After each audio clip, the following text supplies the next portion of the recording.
We transformed our breakfast bar using the paint and scrape technique. To see how we did this, click on the card in the top right hand corner. We also put stencils on the glass cupboard doors and painted the end panels white. We painted the walls in Dulux Easy Care Kitchen colour polished pebble and the ceiling in white vinyl matte. We also stripped the melamine off all the cupboard doors and painted them black. We used a Ronseal exterior stain for this, and I'm really surprised with how durable they are.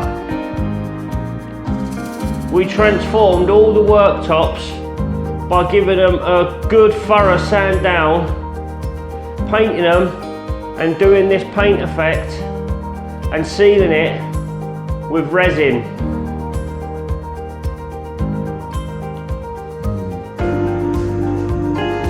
We put a cupboard door around the washing machine.